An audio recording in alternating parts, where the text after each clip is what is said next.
दोस्तों नमस्कार।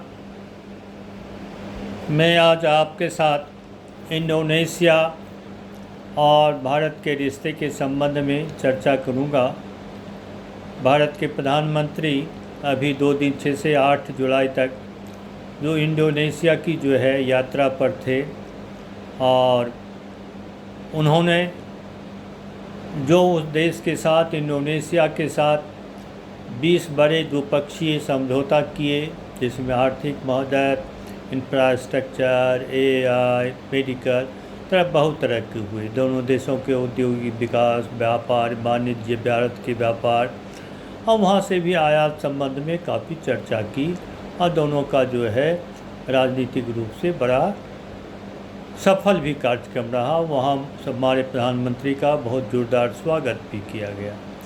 लेकिन इन सब से अतिरिक्त जो मैं चर्चा करना चाहूँगा कि इंडोनेशिया 280 मिलियन की आबादी वाला देश, अब 28 करोड़ की आबादी वाला देश, जिसकी कि 87 से 90% तक की आबादी मुस्लिम है और उस देश में माइनॉरिटीज़ को हिंदू हो, बुद्धिस्ट हो, कन्फ्यूशियन हो, प्रोटेस्टेंट्स, कैथोलिक, क्रिश्चियंस हो, और 6 धर्मों को पूरी स्वतंत्रता दिए हुए हैं धर्म की उपासना भी।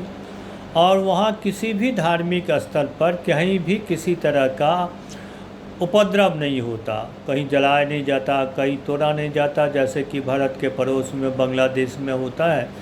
ऐसा वैसे वहाँ कुछ नहीं है, बड़े शांति प्रिय है। और दूसरी महत्वपूर्ण बात है कि लगभग 1000 साल पहले इंडोनेशिया का इस्लामीकरण हो गया। केवल कोई युद्ध के कारण नहीं, वो हराया नहीं गया, बल्कि धीरे धीरे व्यापार वाणिज्य से भारत से व्यापारी गए, दूसरों देशों की ईरान वगैरह के व्यापारी आए, उनके प्रभाव में आकर के, सूफीज़म के प्रभाव में आकर के धीरे धीरे वहाँ पर जो है इस्लाम का विस्तार हुआ। और लगभग 15वीं शताब्दी के 16वीं शताब्दी में इस्लाम वहाँ पर जो है, जो बुद्धिज़्म और जो दूसरे धर्म के लोग थे, ग्रुप के लोग थे, उनके जगह पर इस्लाम काबिज हो गया और इस्लाम के शांतिप्रिय इस्लाम के नाम पर विकास हुआ। इस्लाम को जो कुछ लोग कहते हैं ना, पीस रिलीजन ऑफ पीस, जैसे अंग्रेज जो विद्वान बर्टन रसल तक भी जो है, जैनी एन बेसेंट तक भी लोग इस्लाम की बहुत ही प्रशंसक थी।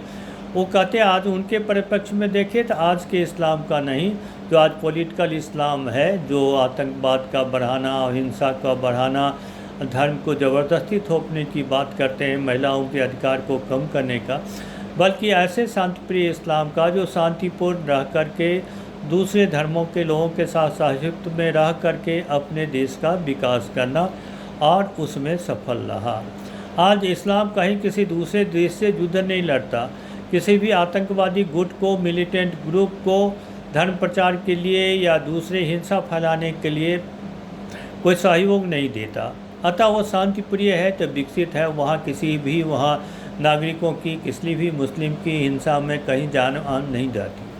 आज स्थिति है, दुनिया के कई देश हैं कि अपनी बर्बादी पर को भी इतलाते हैं, बहुत अपनी बर्बादी को शानदार जश्न मनाते हैं, दिखाते हैं, दूसरे देश के लिए लड़ते हैं और आतंकवादियों को धन दे करके, पैसे दे करके खुद अपने देश में बर्बादी करते हैं। तो ऐसा उसने भी नहीं किया।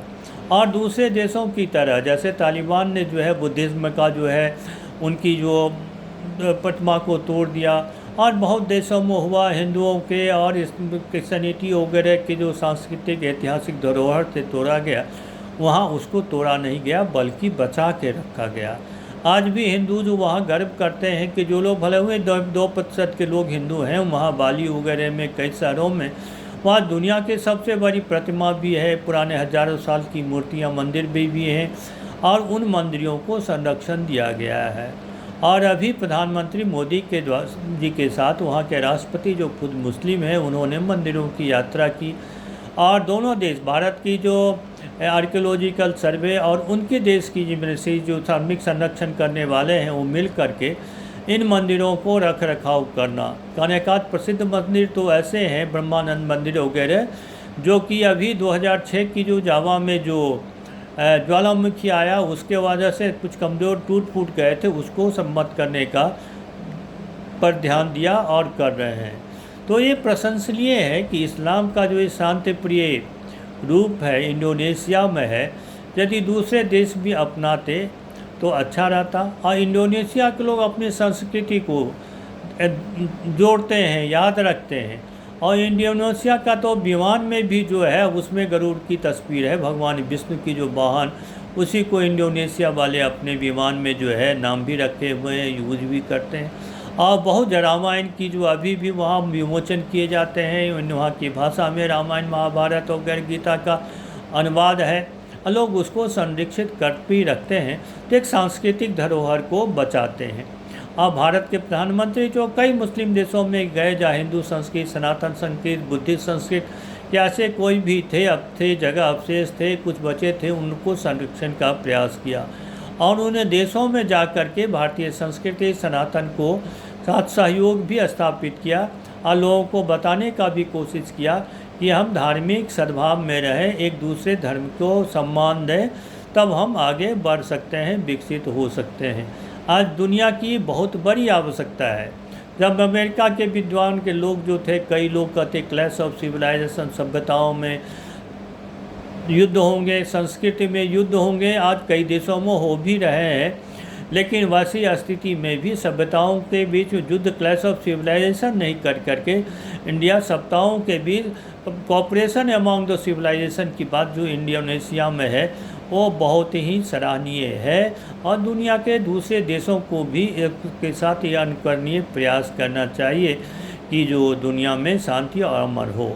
और यदि उनकी जो इस बात को, इंडोनेशिया की बात को, इंडोनेशिया के दुनिया का जो सबसे बड़ा मुस्लिम राष्ट्र है, उसको यदि 56 जो ऑर्गेनाइजेशन ऑफ मुस्लिम कंट्रीज़ में हैं उनमें भी यदि हो जो कट्टरपंथीवाद बढ़ रहे हैं और दुनिया में संकीर्णतावाद के नाम पर धार्मिक युद्ध, लड़ाई हो रहे हैं, जिहाद की बात कर रहे हैं, धर्म प्रचार की बात हो रहे हैं, तो अशांति होते हैं। इन अशांति में मरता कौन है? ज़्यादा से ज़्यादा अभी दुनिया में जितने युद्ध हुए, धार्मिक उन्माद हुए हैं, उनके आंकड़े बताए हैं कि ज़्यादा से ज़्यादा उसमें मुस्लिमों को ही क्षति हुई है।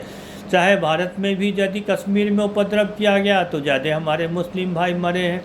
अभी भी जो है आज़ाद कश्मीर वाले भाग में भारत का हिस्सा है, पीओके वाला, उसमें भी जो है लोग मारे जा रहे हैं। पाकिस्तान में, अफ़गानिस्तान में, कई जगह इधर हो रहे हैं।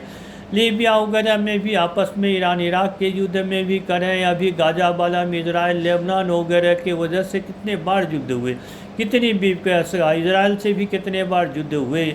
अब मिस्र वगैरह ने तो शांति कर ली, लेकिन अभी भी कई जगह चल रहे हैं। यदि ये शांति का संदेश जाए, सभी धर्मों के प्रति विश्वास हो, सहयोग हो, तो दुनिया में अमन चैन प्राप्त होगा और सभी लोगों को इस तरह की बर्बर हत्याएं नहीं होंगी, बच्चे अनाथ नहीं होंगे, युद्ध में मारे नहीं जाएंगे, बिना चिकित्सा के नहीं रहे हैं।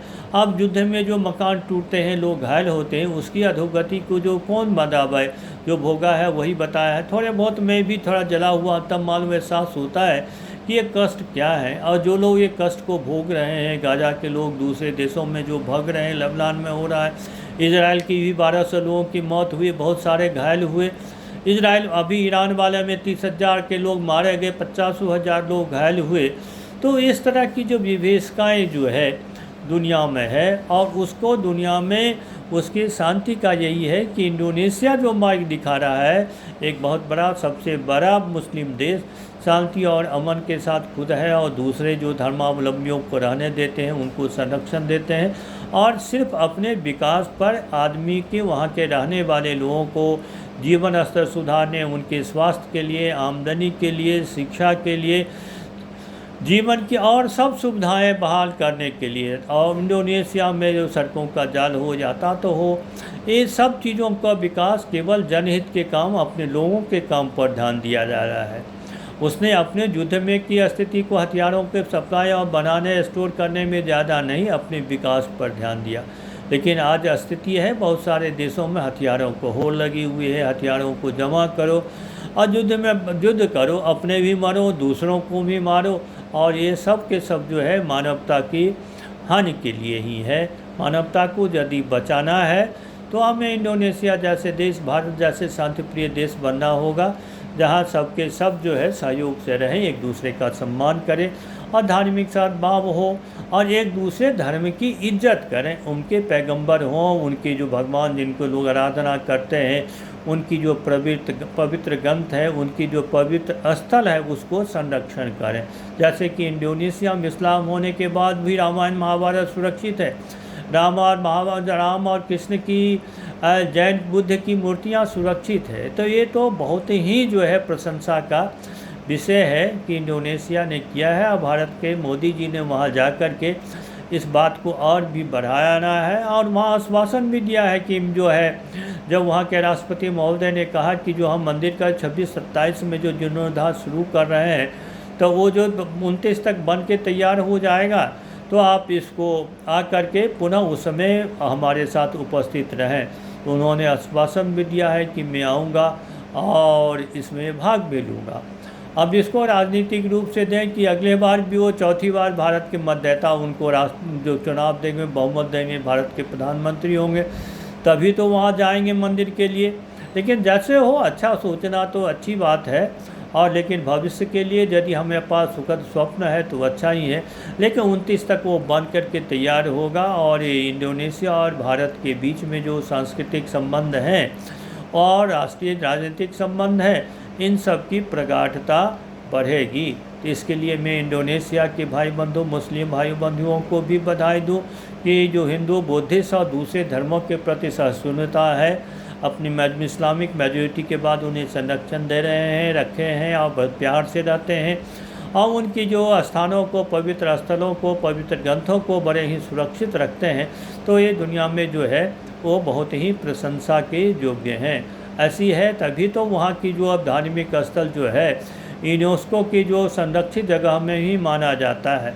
इन धार्मिक स्थलों के होने से वहाँ के लोग देखने के लिए जाते हैं, तो उनकी आमदनी भी होता है। कल्चरल टूरिज़्म से ये आमदनी भी, राजनीतिक भी फ़ायदा है, सांस्कृतिक भी फ़ायदा है। जैसे भारत जैसे दूसरे देशों के लोग वहाँ जा कर के देखते हैं, उसकी प्रशंसा करते हैं, तो उसमें यातायात, आने जाने, रहने, होटल वगैरह में भी उनकी अर्थव्यवस्था में लाभ ही होता है। धार्मिक स्थलों को उजाड़ने से घाटा ही होता, लाभ नहीं होता है।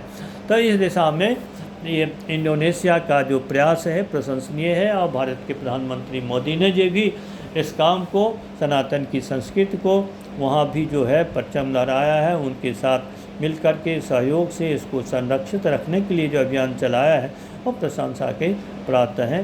धन्यवाद साथियों, फिर अगली बार किसी और टॉपिक के साथ आपसे हमारी बात हो।